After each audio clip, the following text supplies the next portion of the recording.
Bonjour, et bien voici maintenant la suite de notre module Initiation Windows 10. Nous sommes à nouveau sur le bureau et nous allons voir la barre des tâches. La barre des tâches qui est donc tout en bas de votre bureau. Vous allez remarquer que vous avez plus ou moins de petites icônes. Quelle différence avec celle du bureau? Eh bien, ce sont aussi des raccourcis pour la plupart et elles vont permettre surtout de voir ce que nous avons ouvert et fermé.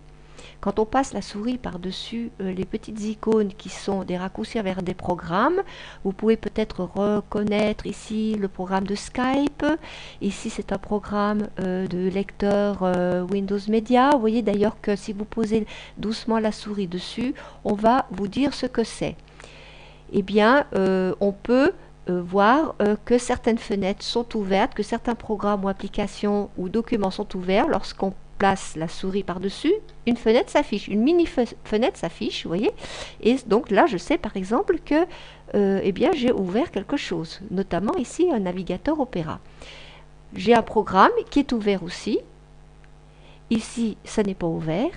Là non plus, là non plus, là non plus. Là, c'est ouvert. Donc ça vous permet de voir quelles sont les tâches qui étaient en train d'être faites. Vous avez un ensemble d'un aperçu de vos tâches. Vous cliquez ici et vous voyez toutes les tâches que vous avez ouvertes, c'est-à-dire que vous allez avoir plusieurs fenêtres qui vont s'afficher. On peut voir ici qu'il y a une fenêtre outil capture d'écran qui est ouverte, une fenêtre du navigateur qui est ouverte et une fenêtre de ce qu'on appellera l'explorateur du fichier ou la bibliothèque, notamment ici vidéo, qui est ouverte. Ces fenêtres peuvent être fermées avec la croix. Donc chaque fois qu'une fenêtre est ouverte, eh bien, on peut la fermer. Donc ici, c'est l'affichage de toutes vos tâches.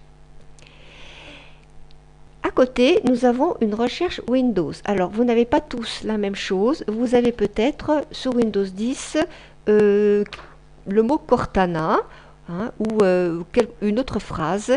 Nous verrons pourquoi. Parce que moi, j'ai désactivé l'application Cortana et j'ai donc gardé simplement ma recherche sur Windows. C'est une recherche très intéressante parce qu'elle permet de retrouver des fichiers, des documents, des applications sur son ordinateur.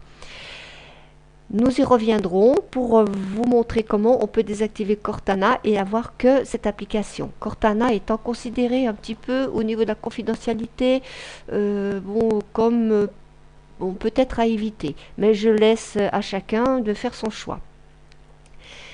Et ici est bien sûr le menu démarrer, très important, puisque c'est à partir de ce menu que l'on va pouvoir accéder à tout ce que l'on a sur son ordinateur, sur son disque dur. Si j'ouvre le menu démarrer, eh bien, qu'est-ce que nous voyons? Nous voyons plusieurs parties, notamment une liste ici avec des lettres comme un petit peu un dictionnaire, des lettres dans l'ordre alphabétique, A, B, C, D, E, F, G, etc. Et à chaque fois, une liste d'applications ou de programmes qui correspondent à l'initiale de cette lettre. Vous pouvez utiliser l'ascenseur ou la roulette de votre souris pour dérouler rapidement et aller jusqu'à la lettre Z. C'est donc ici tout ce que vous avez sur votre ordinateur. Ça vous permet de voir si vous avez un antivirus, si vous avez un programme ou si vous ne l'avez pas. Est-ce que vous avez Word? Est-ce que vous avez Microsoft Office? Eh bien, vous pouvez aller dans le M ou dans le W et voir. Est-ce que vous avez, par exemple, Avast comme antivirus? Et vous allez dans les A et vous allez voir si vous l'avez. S'il n'est pas affiché, c'est que vous ne l'avez pas. Donc ça vous permet déjà un petit peu de voir ce que vous avez dans votre ordinateur. Vous avez également donc ici ce qu'on appelle le volet des vignettes, c'est-à-dire en fait la page de démarrage, la page du démarrage donc de votre menu démarrer, à ne pas confondre avec la page d'accueil lorsque vous ouvrez votre ordinateur. La page démarrage ici dans le Windows 10, c'est la page de votre menu. Ce sont des vignettes que l'on peut afficher. Alors on verra ça une autre fois en détail, comment est-ce qu'on peut rajouter des vignettes. Ce sont tout simplement des programmes qui sont ici et que l'on peut mettre sous forme de vignettes. Ces vignettes pouvant être supprimées, rajoutées, déplacées, etc. Vous pouvez donc accéder à vos programmes en double-cliquant dessus. vous pouvez tout à fait ouvrir vos programmes via le menu démarrer, soit dans la liste, soit sur une vignette. Vous avez ici des boutons. Quand vous placez la souris par-dessus, on vous dit ce que c'est. Donc là, explorateur de fichiers, ben, nous allons voir à quoi nous allons aboutir en cliquant dessus. Ici, des paramètres. Alors là, ce sera pour paramétrer l'ordinateur. Et puis, bien sûr, ici, le bouton marche-arrêt, très important, puisque en cliquant ici, vous allez voir que vous avez possibilité d'arrêter votre ordinateur. Je vous avais dit dans un premier module qu'il ne fallait pas le faire via votre bouton de départ, hein, mais on arrête l'ordinateur ici. Vous pouvez le mettre en veille si vous voulez reprendre des activités sans le fermer complètement. Et vous avez aussi possibilité de le redémarrer. Donc ici, repérez bien ce bouton qui est important. Nous allons voir dans le menu démarrer l'explorateur de fichiers. Il correspond à peu près à ce que nous avons ici dans la barre des tâches, cette icône ici, qui dans le Windows 7 s'appelle bibliothèque. C'est une petite chemise jaune. Donc si nous cliquons sur ici explorateur de fichiers, nous allons tomber sur une fenêtre que nous pouvons agrandir. Pour agrandir, vous avez ici dans ces trois petits boutons tout en haut à droite un carré. Si vous cliquez dessus, vous pouvez le mettre en plein écran. Ce petit carré vous permet soit de réduire à nouveau, voyez, soit de réagrandir et de vous mettre en plein écran. Dans l'explorateur de fichiers, vous allez avoir différentes catégories. Les dossiers fréquents, c'est-à-dire ceux que vous avez l'habitude assez régulièrement d'ouvrir. Vous avez des fichiers récents, c'est-à-dire vraiment les derniers fichiers, les derniers dossiers que vous avez consultés. Voilà. Et donc, eh bien, dans cette première catégorie dossiers fréquents, vous voyez que vous avez le bureau. Si vous cliquez dessus, vous pouvez retrouver votre bureau. Et vous avez également quelque chose d'assez important qui s'appelle ce PC. Et en cliquant sur ce PC, vous allez avoir une nouvelle fenêtre qui va s'ouvrir où là, vous allez avoir accès à tout ce que vous avez sur votre ordinateur, c'est-à-dire vos dossiers principaux, c'est-à-dire véritablement là la bibliothèque. On va retrouver la bibliothèque de Windows 7 en fait, le bureau, les documents, la bibliothèque des images, la bibliothèque des musiques, la bibliothèque de vos téléchargements, la bibliothèque des vidéos. Ce sont vraiment les bibliothèques principales. Vous pouvez imaginer ça un petit peu comme des énormes armoires dans lesquelles vous allez ranger des classeurs et dans lesquels ces classeurs, vous allez ranger des fichiers, des feuilles hein, et des documents. Là, vous allez avoir accès à vos périphériques, c'est-à-dire tout ce que vous allez brancher sur vos ordinateurs et votre disque dur principal, le lecteur de DVD si vous en avez un, et puis éventuellement des disques durs externes ou des clés USB ou des appareils photo, des imprimantes, tout ce que vous aurez branché. Ça, ce sont des emplacements réseau d'Internet. Bon, on ne regardera pas ça pour l'instant. Sur le volet de gauche, vous avez possibilité aussi d'accéder aux mêmes choses que vous avez ici. Vous voyez que vous retrouvez le mot bureau, documents, images, musique, téléchargement, vidéo, le disque dur, un disque dur externe. Si vous avez branché des clés USB, elles se verront aussi dans ce volet. Donc c'est une facilité pour vous de cliquer directement pour ouvrir. Par exemple, si je veux ouvrir eh bien, les documents, vous cliquez sur documents et là, vous allez obtenir tous les dossiers que vous avez dans vos documents. Je retourne dans le volet de gauche, je clique sur Images, et là vous allez obtenir tout ce que vous avez mis dans votre bibliothèque Images. Ainsi de suite, musique, voilà. Téléchargement, ce sera ce que vous avez téléchargé depuis Internet, ou principalement depuis Internet. Et puis vidéo, bien sûr, vos vidéos. Vous voyez que ces armoires, si je puis dire, ces gros dossiers de bibliothèque, eh bien, ils doivent contenir logiquement des catégories qui correspondent. Vous n'allez pas mettre des documents dans vos vidéos ou des vidéos dans vos documents ou dans vos musiques. Donc ça va vous permettre tout de suite de bien ranger et de bien comprendre comment vous allez ranger vos documents. Si je reclique sur PC, je vais obtenir à nouveau, vous voyez, un affichage de tout ce qu'il y a sur votre PC. Vous voulez savoir ce qu'il y a sur votre disque dur? Eh bien, vous pouvez aussi ouvrir votre disque dur, ici, disque local. Une nouvelle fenêtre va s'ouvrir et vous allez voir que vous avez des dossiers qui sont un petit peu là compliqués à comprendre. Ça ne va pas être pour d'autres modules initiation, mais c'est ce qu'il y a à l'intérieur de votre disque dur. Nous allons fermer avec la croix. Si vous avez plus tard une clé USB, eh bien en ouvrant sur le nom de votre clé USB en double-cliquant, eh bien vous verrez ce que vous avez mis dans votre clé USB ou votre disque dur externe. C'est donc sur le mot PC que vous allez pouvoir accéder à tout ce que vous avez dans votre ordinateur et à vos périphériques.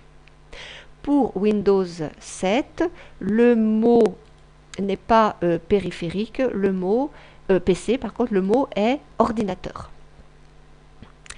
Nous allons revenir sur cette donc petite bibliothèque ici. Vous voyez cette icône que vous avez dans la barre des tâches. Et vous voyez par exemple que là, eh bien, j'ai ouvert 3 fenêtres. Une qui est de vidéo, une autre qui s'appelle explorateur de fichiers. Je vais la fermer. On peut donc fermer directement avec cette petite croix. Une autre qui s'appelle PC et je vais fermer également directement avec la croix. Donc je peux tout à fait fermer depuis une mini fenêtre. Et je vais garder cette fenêtre ouverte. Alors nous allons regarder un tout petit peu comment se compose une fenêtre. Donc je vais recliquer dessus. On peut déplacer une fenêtre en enfonçant la souris, donc l'index, la souris gauche, et en enfonçant, un petit peu comme on a déplacé une icône sur le bureau, eh bien vous pouvez déplacer votre fenêtre. Vous pouvez l'agrandir avec le petit carré du milieu. Elle va également s'agrandir parfois si vous avez un mode aéro sur votre ordinateur. Ça peut marcher. Bon, donc là, je vois que c'est un petit peu de mal. Alors, c'est pas grave. On va cliquer sur le petit carré et mettre en grand écran. Voilà. Donc, par exemple, ici, je suis dans ma bibliothèque vidéo. Comment savoir où est-ce que vous êtes lorsque vous êtes sur votre ordinateur? Eh bien, vous avez une petite, ici, ce qu'on appelle une petite barre d'adresse. Et vous voyez que je suis sur ce PC et dans la bibliothèque vidéo. Si je clique sur informatique, eh bien, je suis ici dans utilisateur, dans la bibliothèque informatique. Vous avez toujours moyen de savoir où est-ce que vous êtes. Restons bien dans cette fenêtre informatique. La fenêtre est un petit peu différente dans le Windows 7. Dans le Windows 10, on a ce qu'on appelle un ruban. C'est la barre d'outils qui est un petit peu plus déployée, on va dire, par rapport au Windows 7.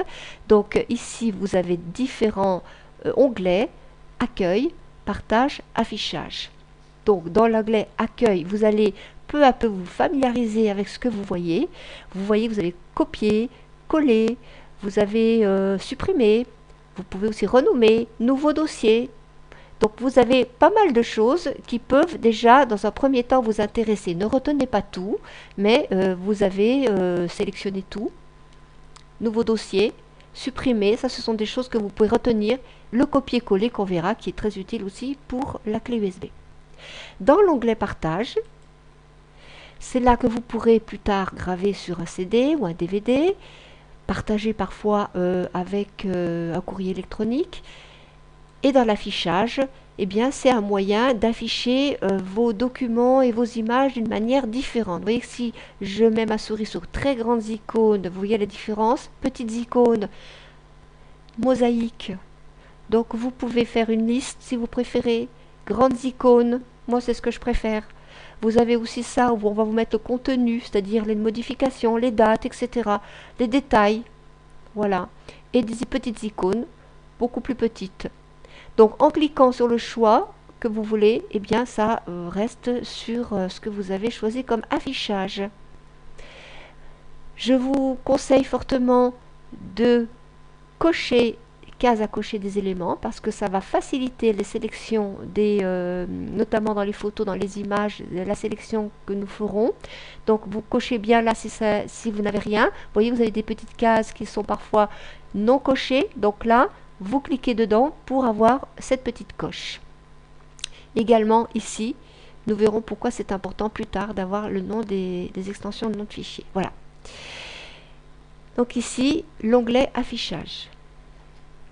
Je vous rappelle qu'ensuite, eh bien, pour ouvrir un dossier, il suffit de double-cliquer pour l'ouvrir.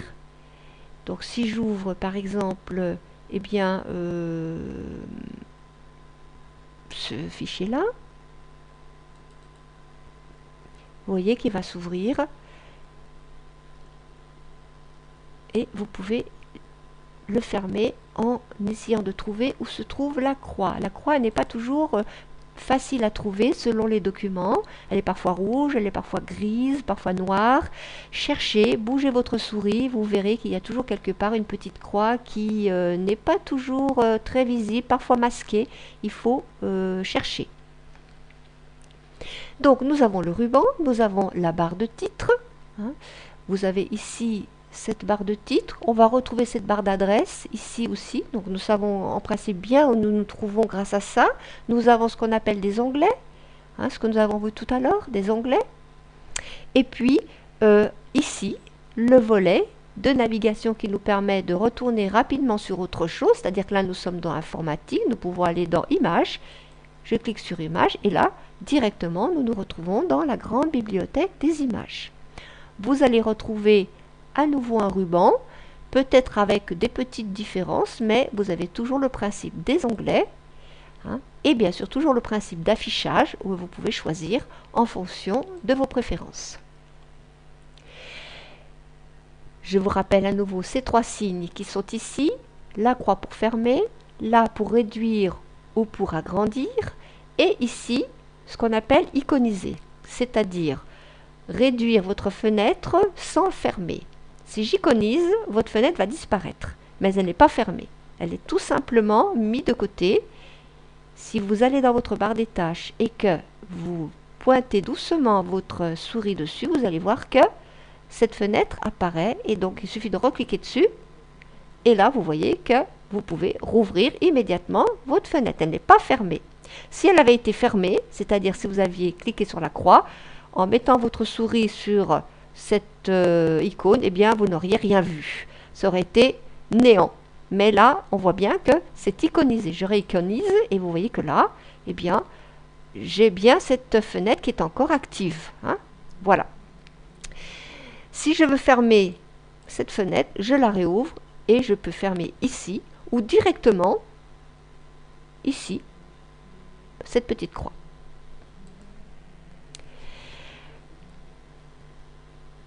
Nous allons voir la suite dans un nouveau module.